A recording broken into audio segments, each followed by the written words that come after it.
Good morning, good afternoon, good evening, good whatever time of day it is, wherever you are right now. Thank you for tuning in to the Conversations with Dr. Don show. The show is produced and broadcast from the Portland, Oregon, USA. And for your first-time viewers, Conversations with Dr. Don is an ongoing series of one-hour standalone talk shows where I interview interesting people like most of you out there about who they are as unique, one-of-a-kind individuals, and about what we've decided to talk about tonight. And we'll be talking about environmental justice. The title of the show is Humanist Jeff Strand and Church Pastor E.D. Mondaine on Environmental Justice. So, as you know, the show goes into two major parts. The first half hour or so is about the bio and who you are and where you're coming from, so that people have an idea why you're thinking what you're thinking of. In the second half of the show, environmental justice. So, let's see. So, I'm going to start off the bio segment for who I am and a running narrative. I was born in New Orleans, Louisiana, of red, white, and black Roman Catholic parentage on December 26, 1928. Today I am a-religious and accepting of all others. I am a retired PhD clinical psychologist and present-day television broadcast journalist. I'm the 12th of 12 children, am married, and am the father of 5 daughters by first marriage. Politically, I am a progressive populist activist. Say that twice again. Still learning how to live lovingly. Still learning how to live lovingly. A few of my heroes include Jesus, Gandhi, MLK, and any other fellow human who is currently living lovingly. And that's my personal bio. And now I'm going to go to Jeff and see if we can talk to you about your personal bio. All right. So before we do any of my questions, I'll read this for a few minutes. Jeff updated bio. Jeff Strand was born and grew up in southern New Jersey till he was 13 when he and his family moved to Iowa after he graduated from Iowa State University. He went to Ghana for 2 years as a Peace Corps volunteer. In 1983, he moved to Portland and became a VISTA volunteer, helping refugees from the Vietnam War adjust to life in Portland through farming and gardening projects. He was also involved with RAIN, R-A-I-N, magazine, a proto-green publication. He later became a construction contractor, remodeling and repairing homes. Then was a housing inspector at the city of Portland, an environmental health specialist at Multnomah County. He's now a self-employed home inspector. And I'll ask you some questions. Okay. If I would ask your best friend, who is Jeff? What was your best friend? Be your best friend. Jeff is what? Jeff is thoughtful, friendly, kind, and holds down the fort at home. He does his dishes. His wife cooks, and Jeff does the dishes. All right. So anything significant about your racial, national, or cultural heritage that's worth repeating now for the viewers? Well, plain old white bread? Plain old white bread, Protestant upbringing. Uh-huh. I was made to go to church through high school, and then was able to go my own way after that, after I left my parents' house. And but in New Jersey, I had more of a multicultural environment there than in Iowa.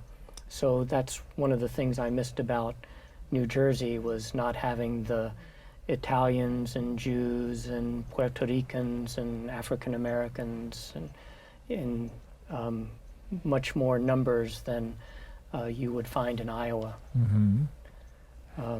And so I feel very comfortable, well, that and having gone to Ghana for a couple years and worked with refugees from Laos and other experiences in Portland. I feel very comfortable in a multicultural community, and so I try to gather those people around me, or I try to gather with those people.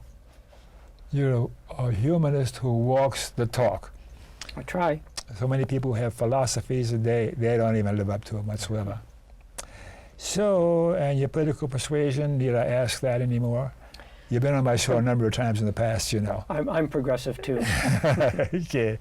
And persons from the past that you particularly liked or admired, and why? Any names come to mind? Persons from the past. Or alive today? Or alive today. Don't count Trump. No. Well, That was for your benefit.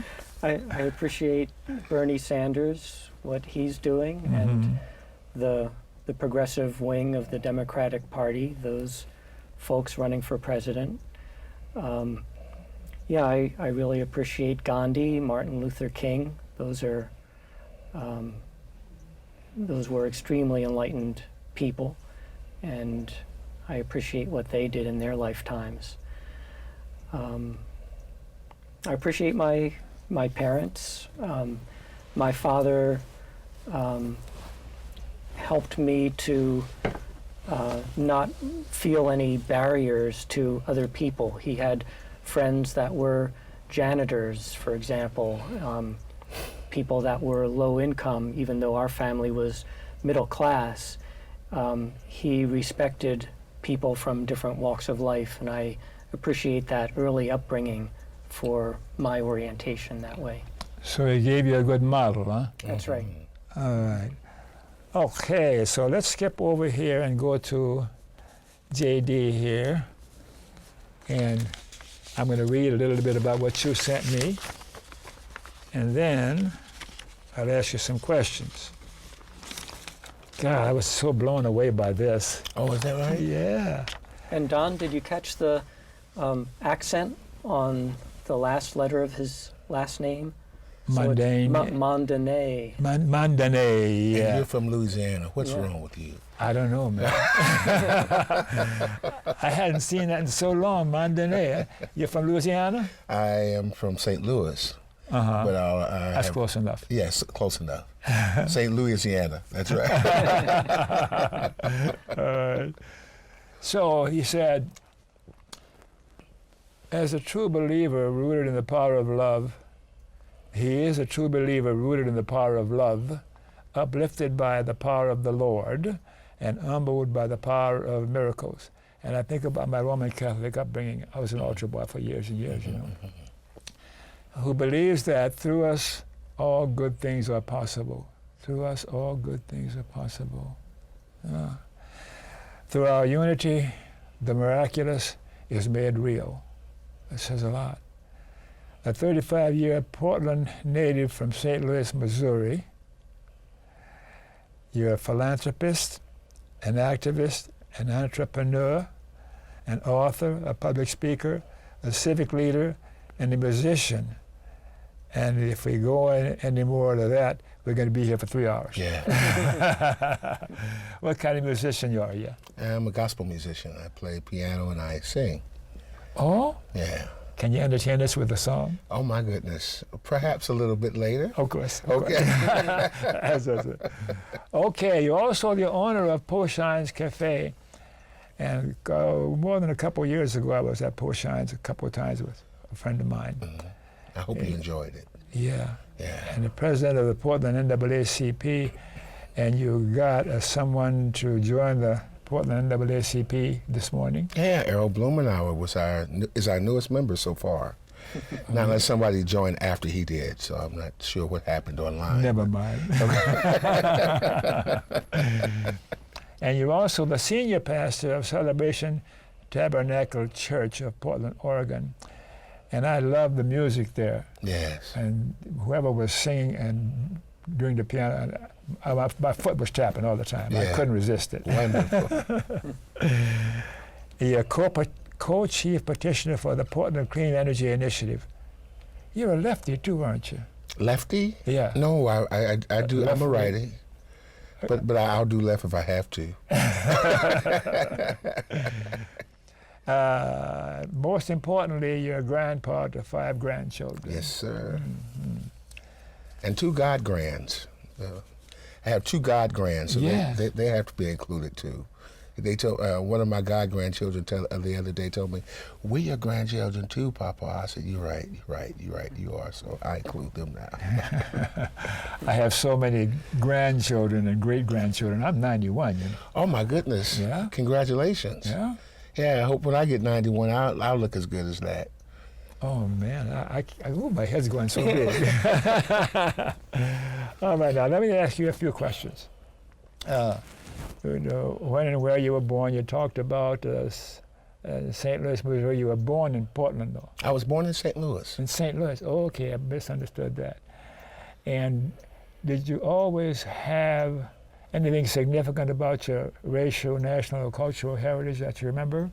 Well, I'm a hodgepodge of people. I'm on one side of the family, Choctaw and white, and on the other side, I'm Cuban and Haitian, and then more. So I'm kind of like a hodgepodge of people. Oh, I love it. Yeah. Yeah, so many of us are. Yes. Yeah, yeah. Yes.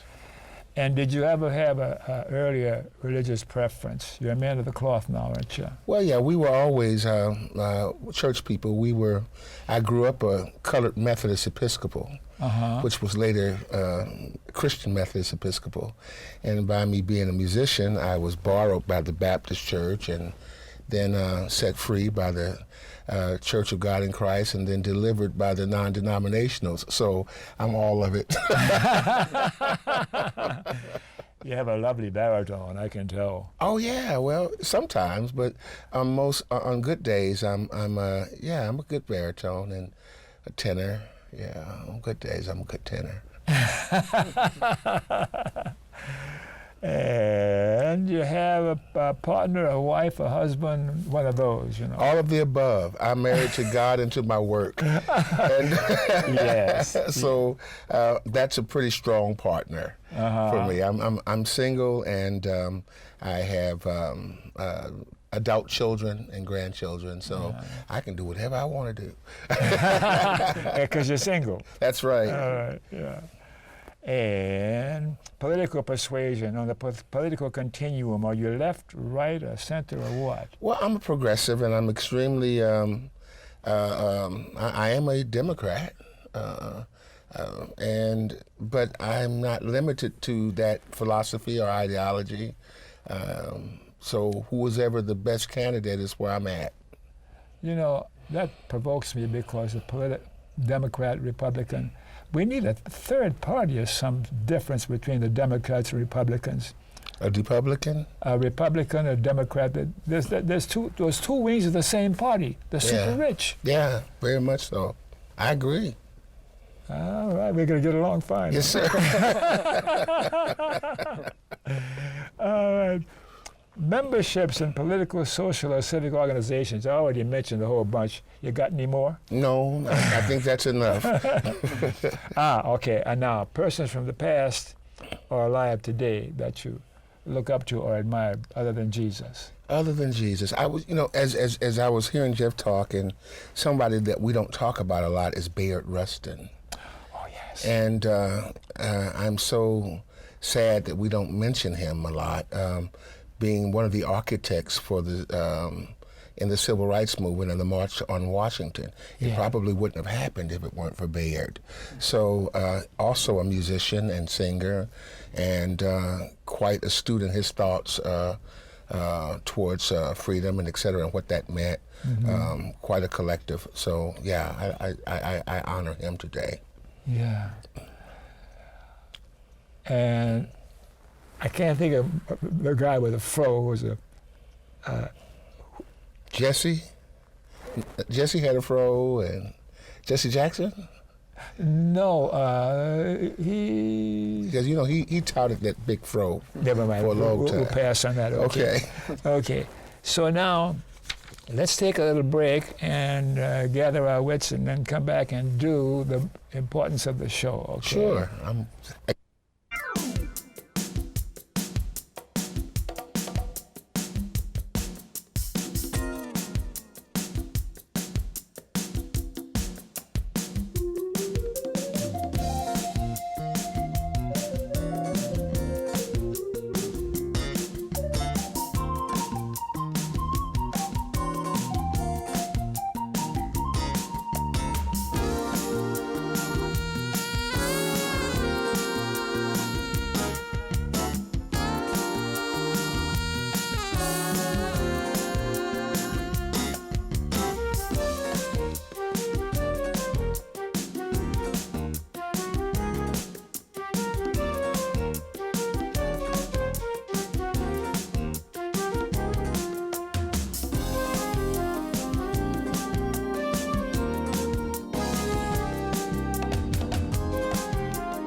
Okay, we're back. Thanks for staying tuned. And for your viewers who missed the opening of the show, Conversations with Dr. Don is an ongoing series of 1-hour standalone talk shows where I interview interesting people like most of you out there about who they are as unique, one-of-a-kind individuals and about whatever it is we've decided to talk about tonight. And we're talking about environmental justice, and you know the names of my guests. And Jeff Strand and, E.D. Mondaine. There you go. Uh-huh. You caught me. You said it perfectly, I tell you. All right, now I'm going to do a little intro to this section here. And we call this environmental justice definition, because a lot of folks don't even know what environmental justice is really. The environment includes the surroundings or conditions in which a person, animal, or plant lives or operates. Environmental relates to the natural world and the impact of human activity on its condition. Justice, in its broadest context, includes both the attainment of that which is just and the philosophical discussion of that which is just. Yeah. The concept of justice is based on numerous fields, and there are many differing viewpoints and perspectives, including the concepts of moral correctness based on ethics, rationality, law, religion, equity, and fairness. Often, the general discussion of justice is divided into the realm of social justice, as found in philosophy, theology and religion, and procedural justice, as found in the study and application of the law. Consideration of procedural justice may, by definition, be subordinate to consideration of social justice. In considering social justice, philosophically and environmental justice particularly, I wonder what a practicing humanist and a church pastor believes and espouses in this regard. Now, I've got 3 questions here that may start off into something, and I want to see if I can get a fight going on between you 2 guys, because you're a man of the cloth and he don't got no cloth at all. He got a cloth. I saw it. All right. So, I think that we might start our discussion on where we humans are today in terms of environmental justice worldwide, as nations and as individuals. Where are we today in terms of environmental justice? Who will start first? Well, we've come pretty far, the human race has, with all this technology we've developed over the millennia, in a number of us living pretty well. Many of us don't have a lack of food or clothing or shelter. And so in my mind, we need to be just with people around the world that lack some of those basic needs being met. People that are hungry or sick or lack shelter and clothing. We're not providing the environment for them. Right. Yeah. Spreading our resources more evenly around the world with humans. Trying to be more even-handed with people all around the world. We have a case of billionaires. To a billionaire, like Donald Trump, for example, $10,000 to him is like $1 to me. I might give $1 to a homeless person or someone asking for change at the interstate exit, and I don't see him giving $10,000 checks to people at interstate exits that are asking for money, or people that are very poor. And then similarly, $10,000 to me is like $1 to a homeless person that's very destitute. So there's no justice in all that, in the economic system that I see. We can make a lot more advances in evening out the resources that people have. So would that be a general description of a humanist perspective of environmental justice? You're speaking for humanists now. Well, this is more economic justice, I guess. So environmental justice, that's also a worldwide thing, and a national thing, and a local thing. So I think you can look at environmental justice from several layers too, several levels. And around the world, we have places where there's a lot of pollution, so that typically tends to happen in low-income communities, people that are poor, that don't have much power. And so there again, I think it's good to try to even things out. So you even out environmental problems with people with different resources all around the world, within the country and here at home locally. What can we as human beings do as individuals to increase the likelihood of environmental justice? Well, we can look at where people live. That's and maybe ED can talk about some of that from his own experience. So shall we switch to JD? ED, yeah. ED, that's okay. I want to call you about anything but JD. You want to call me JD because I represent Jesus, so I understand that. I can be called JD, but but not JC. My Catholic upbringing. So that's okay. They're holding my chest. Too many meal I get that. Yeah, that makes sense. So when we talk about environmental justice and social justice and procedural justice, the thought that comes to my mind is everybody has a right to live. And when we talk about social cognitive implicit bias, we talk about the society in which people are raised in and what's necessary for their good and what's necessary for their sustenance and accordance to their cultures.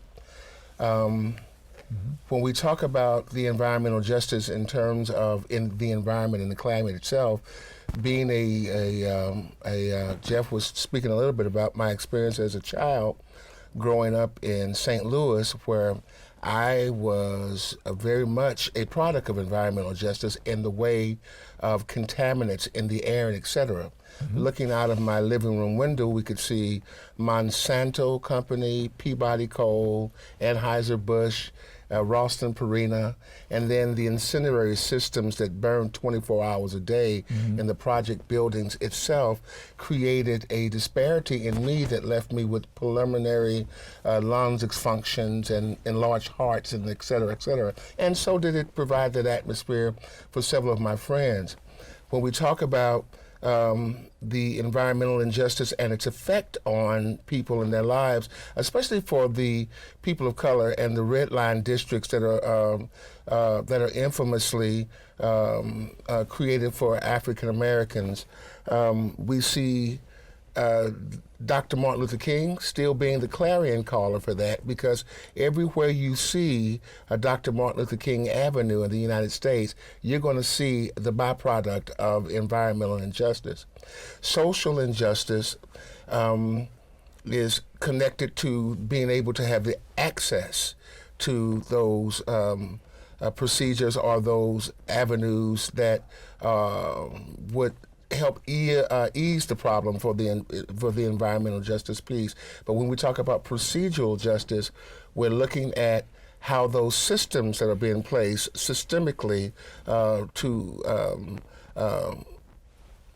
incubate or to separate people from the justice of equal access and of the right to live, the right to eat, the right to dress, the right to be sheltered, the right to have what every other man has in terms of the sustainability that every creature on this planet ought to be able to have access to. So then, what is going on in our country today, for example, that does not suggest environmental justice as far as citizens are concerned? And what can we do about that? For example, what's going on at the border between Mexico and the U.S. And what's still going on as far as people of color in the U.S. And for how long have we been fighting this issue of being treated like ordinary, with justice, as full-fledged citizens? You know, I think Martin Luther King said something in '67 that made a lot of sense. He talked about there being a new unsettling force being loosed upon America, and we're seeing it now. The environmental injustice that is represented in Mexico creates an issue for the United States, because these people really simply want the right to live, and they see that opportunity where we are. But when Dr. King spoke of this unsettling force, I think that he talked about it being less about civil rights and then more about human rights. What a phenomenal human being he was. Oh yeah, indubitably. And I say this, when we talk about human rights, we're talking in terms of the narrative shifting. The poor man isn't any longer the indigent black man or black woman, etc. He's the blue-collar worker. That is the white man. So, and that whole education level there is now the new poor people, and so it has a different voice. And it has a different resistance to what's going on. So we're now seeing people who are forced to paint themselves colored and choose a side. Yeah, forced to paint themselves colored. Oh yeah, because as an ally, you can at any time just go back into the woodworks. But now we're seeing what democracy looks like in terms of the majority being able to voice for the minority and being a protecting voice and a reassuring voice that environmental justice will be given to all that seek it, or all that should have it just by way of nature. So we see the pressure that needs to be put on the people that can to make the differences in the people that cannot. Well, what about the present administration in Washington right now, and the Trump cult does that lend itself to doing anything more reasonable or sensible for environmental justice? You know, he's given us the greatest gift that we can ever possibly have. The greatest gift? Oh, the greatest gift that we can ever possibly have, where it talks about environmental justice and the Geiger counter, or the towards that. What our president has done was he's turned on the lights in America, and in the ghetto, when you turn on the lights in most houses in St. Louis, or where you have lots of people, you have roaches. Yeah, I know what you're going to say. So President Trump turned on the lights for us and shown us that we've got roaches where we thought we were free from roaches. So one of the things that I believe and I subscribe to is there's never going to be a greater power than the power of grassroots organizations, and that's where you find the real people. When you look at it in terms of the humanist side of life, and when you look at it in terms of the spiritual practicality that we're supposed to be seeking in religion, both of those sides meet in the middle and say, this is what's going to have to be done for our society to make it. So we are partners in this sense, and we must be at this grassroots level so that we can kick the heck out of the adversary and start being people again. So I think we're in a really good place. Who's the we you're talking about? I'm talking about people like Jeff Strange and I and you, Dr. Don. You know. People that understand and have an empathy towards what's necessary. And even though our philosophies differ, and they vary, Sure. The bottom line is still the same. The power to all people, not just some people, and the right to live for everybody, not just to a few people. So we're on the same page, and we're going to have to find out who's on that page with us. I'm hearing all the time, we were so appalled that Donald Trump was elected. Well, guess what? Now we're not appalled anymore. It's appalling to me to think that there's even the slightest chance for him to be reelected in 2020. That's what's scary. I can't hear you when you say that. I wish I couldn't hear myself. He's scared. He can't hear it. You know, I'm going to digress for a moment. That's fine. It just it takes me back for when I was a poor kid in the Ninth Ward in New Orleans. And I remember we didn't have refrigeration then, we had icebox. You know? Yeah. And I was in the lower Ninth Ward, which is the Devil's Hind End. Okay.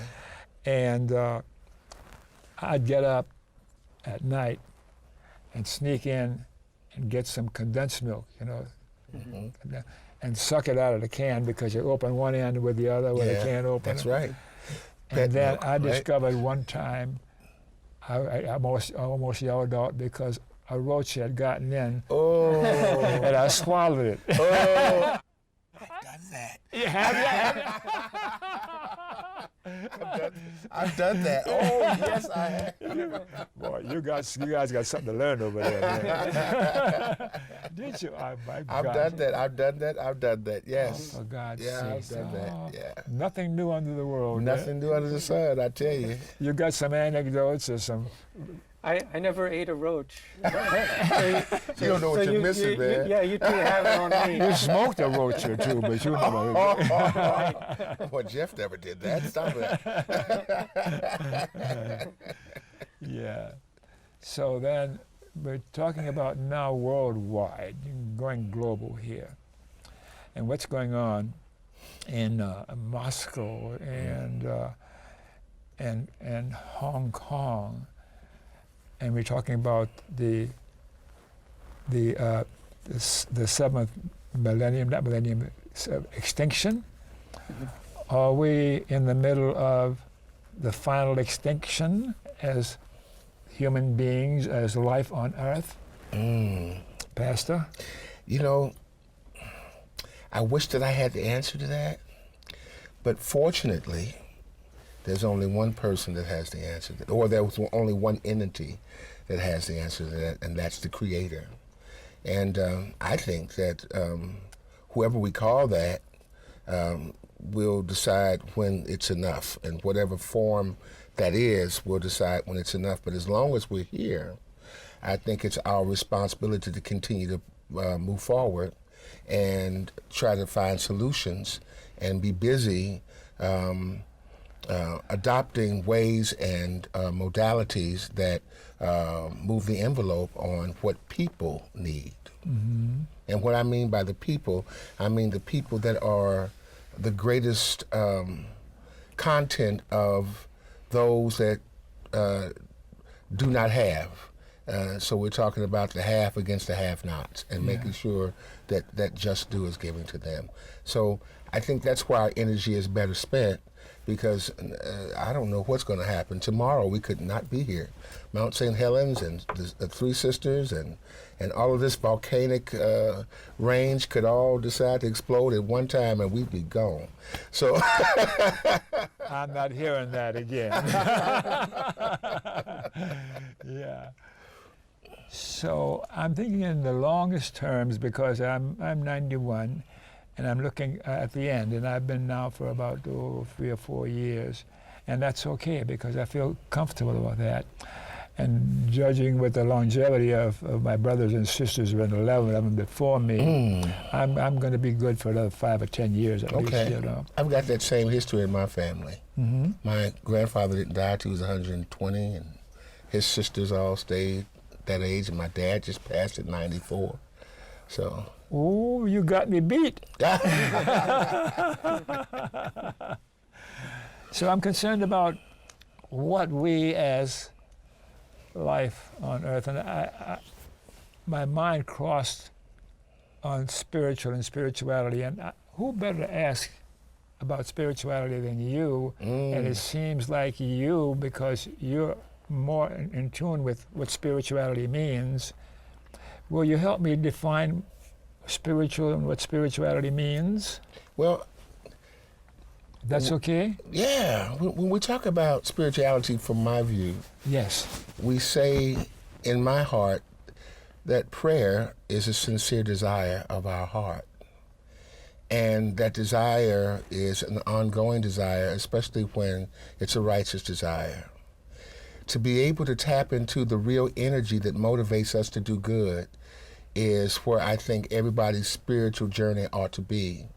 Whether we call ourselves Baptist or Church of God in Christ or Lutheran or any of those things, whatever discipline, spiritual discipline, religious discipline we embark upon, without moving into the direction of to all people having the opportunity to live well, and the quest to see everyone do that, for me, that's spirituality. It doesn't, the world doesn't operate off of the way that I just believe or the things that I employ from my own heart, but it operates most definitely from a continuous momentum that is generated by all people who want good things. So the Bible tells us very clearly to look for him in all things, and he's everywhere in all people. Mm-hmm. So the spiritual quest for me is to try to find that in everybody, because we all possess it. You have something to say now, or shall I carry on? Well, I think you were asking about the global picture with the seventh mass extinction. Yes. And, those issues. And I think, we humans are causing a mass extinction. Yeah.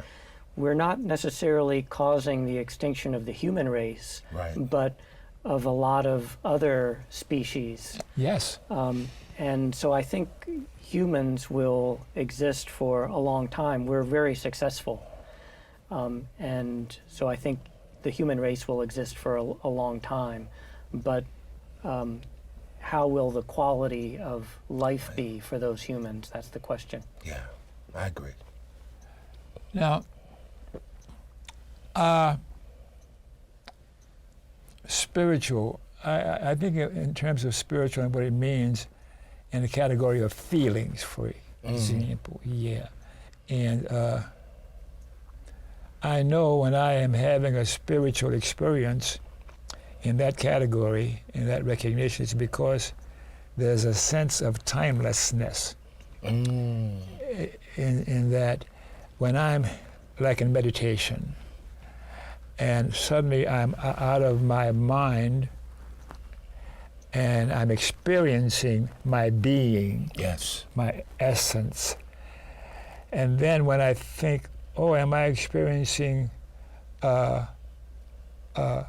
spirit, then it disappears. Because as soon as I start thinking, and it's indescribable, the sense of spirituality. And I can think of, Eric Berne, the founder of transactional analysis, said, if a human being has 8 minutes of pure intimacy in a lifetime, pure intimacy, then he's had a successful life. Yes. So I figure in these moments I can think of 2, maybe 3 in my lifetime, my 91 years, and where I had that sense of timelessness.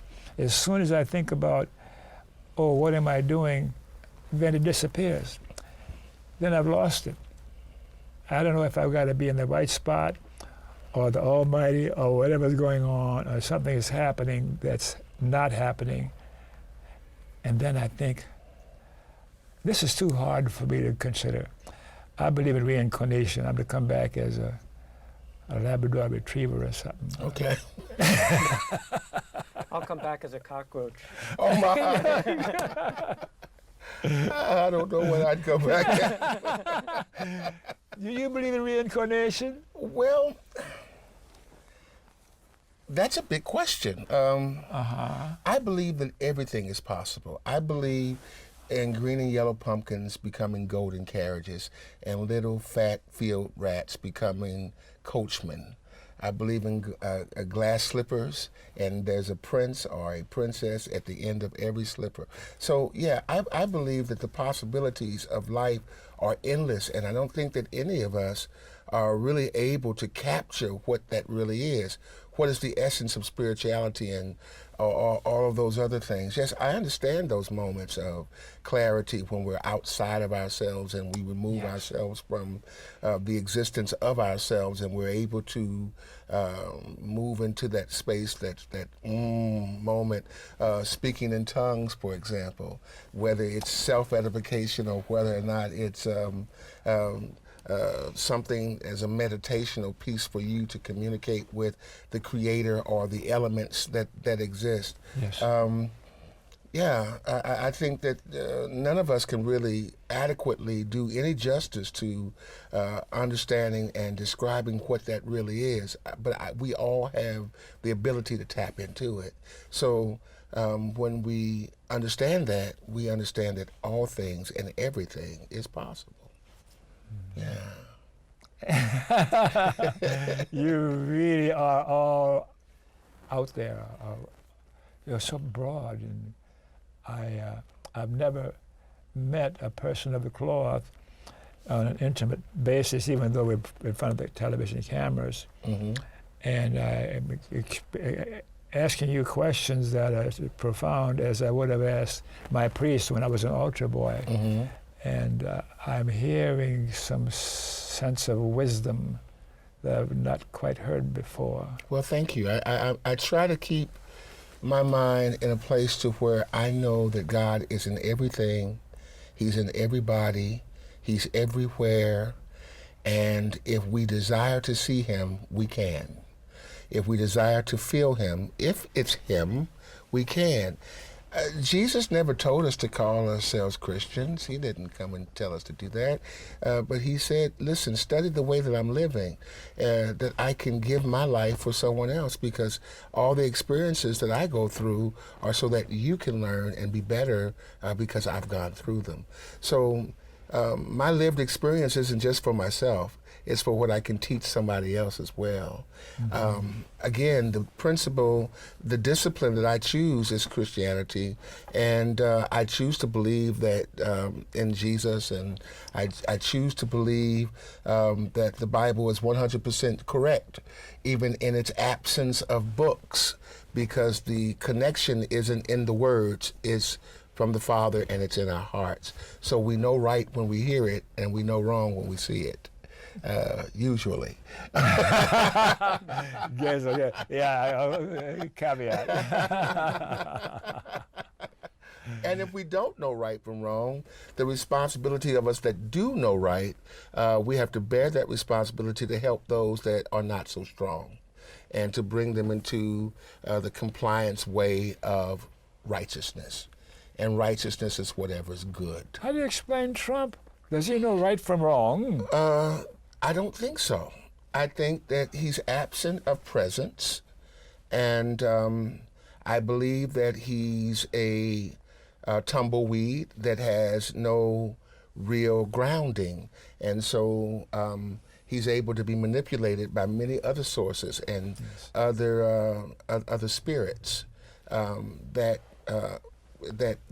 encapsulate empty body or empty mind or an empty soul.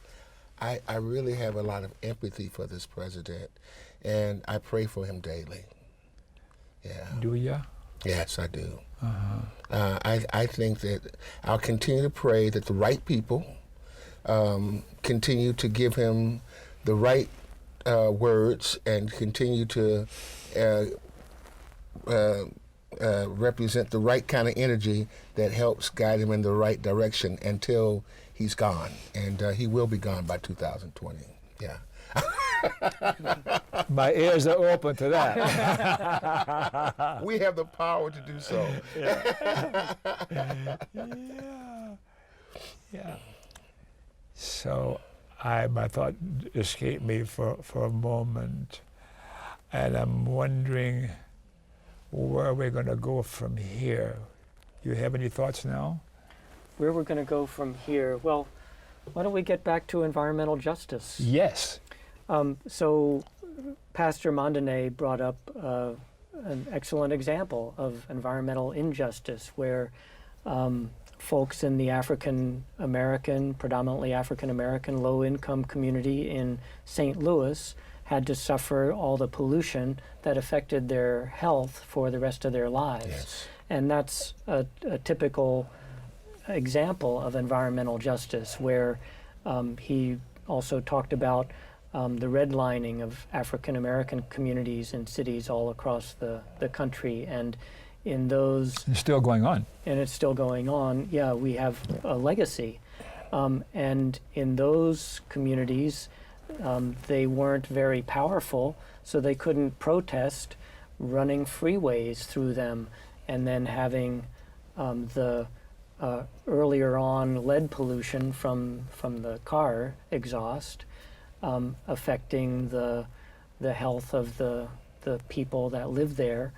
And it's similar to having a factory in your neighborhood. Having a freeway in your neighborhood is similar to that. Yeah. And so predominantly African American communities have higher asthma rates than Yes. other communities. Mm-hmm. I have my inhaler in my pocket right now. Mm-hmm. And I've been armed with I have that. one too. You have one too? Yeah. And I've been armed with that for years. And I you know, What, do you have some effects on your lungs? my whole pulmonary system, you know, I had extraction tubes in my ears until I was 42 years old. You know, there wasn't a month of probably 7 years of my life that I wasn't in the hospital for like 3 days at a time. So I missed a whole bunch of early childhood experiences because of my illness, and I couldn't hear. So that really affected me a great deal, not being able to hear. So most of my childhood I spent without properly hearing, and always hospitalized. So I missed a lot of things. I missed a lot. Yeah. And look at you now. God is good. I'm aware of the time winding down, and unless we have some more important stuff to talk about, we can take a few minutes and talk to the viewers and talk to our audience here about whatever's on our mind. Okay. To talking about environmental justice or what's going on in the world or anything comes to mind right now. And I want to invite you to just talk to the viewers about whatever you want to say, because I want to rip off a little bit of your wisdom. Well, you know, I'll just share a little bit of a story that just happened to me. Look at the camera with the red lights on it. The red light is right there. Yes, sir. Give right now. No, I've always wanted to do that. I was in Dallas, Texas on the 16th of July. Mm-hmm. And at a yellow light where I was getting my GPS ready for my trip, a very outraged person behind me was very bothered that I didn't go through the light. Mm-hmm. So as I got on the highway, they began to pester me by blowing their horns profusely. And I had never seen this before, but I saw a cartoonish figure of a white man with a red face and big veins. That's all I could see. He came to the side of the car and he used his index finger and hollered out the national word for Negroes at times by Klanspeople. Then he prevented me from changing lanes and et cetera. Oh, wow. It was really terrible. So I found a sedgeway to get away from him, but it created a collision. I ran into the embankment on the side of the road, and then after that, sweating profusely and being very confused by what's happening, I suffered a stroke. How long ago was this? This is 3 weeks ago. Oh, man. And I'm very grateful to our Creator for giving me the opportunity to be sitting here without deficits and et cetera. But I said all of that to talk about this. The hatred that we see in our country and the violence that is being perpetrated by our seemingly by our current administration, emboldening it and actually giving it voice. It's serious, and it's time for African Americans all over the country to begin to realize the hostility in our communities, especially where our men are concerned and our boys are concerned, and create those communities that we used to have and start bridging those relationships that we ought to have with one another. It's going to take a close-knit effort from our community to stand together to protect one another and to inform one another. And it's also going to take the great work that we know how to do as a community to change laws and policies by voting and making sure that we're out representing the justice that we have to see in the laws by being present and accounted for. So this is the time for our community to stand together, to be strong, and to make our presence known by being active. It's also time for us to be kind to even unkind people. Yes. They need it most. Yes, they need it the most. He's very, never mind. Let's switch over and have you say something to the viewers. There's your camera over there. That's my camera, right.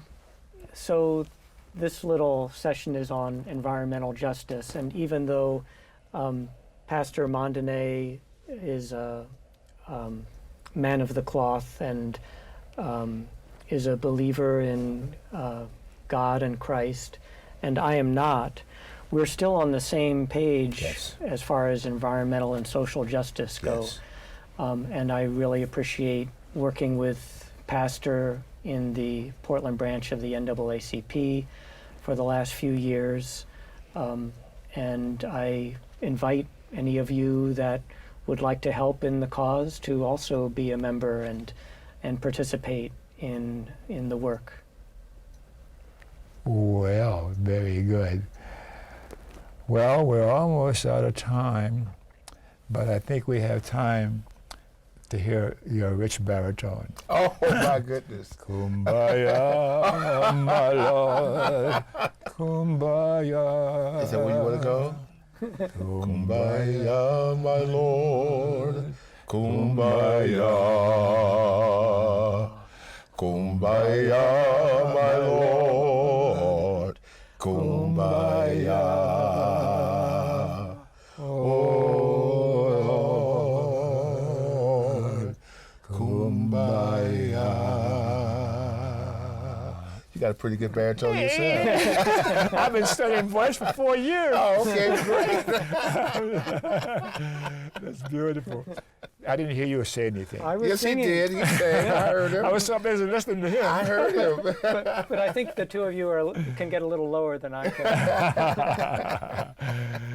It's been very delightful having you aboard. It's been delightful being here, and I'm so grateful to Jeff for opening the door for me to be here with him today. And I want to say how great it is working with someone who has the mind and the heart and the spirit of peace without regard to what we think and how we relate in our private sectors when we come to the public stage and when we're out on the front for the advancement of all peoples. We're able to work together, and that's so encouraging. Yeah.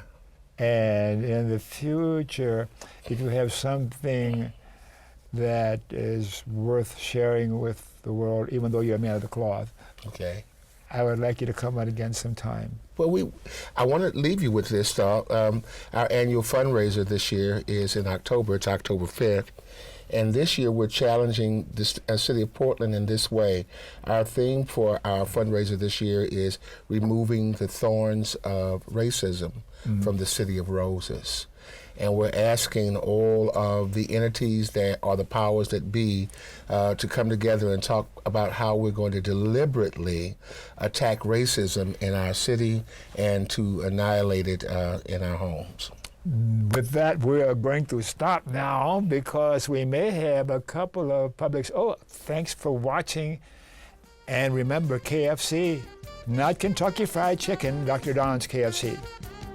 Kind, friendly, and charitable. Yes.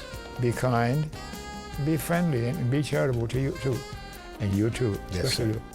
And you too. Thanks again for watching. We'll see you next time.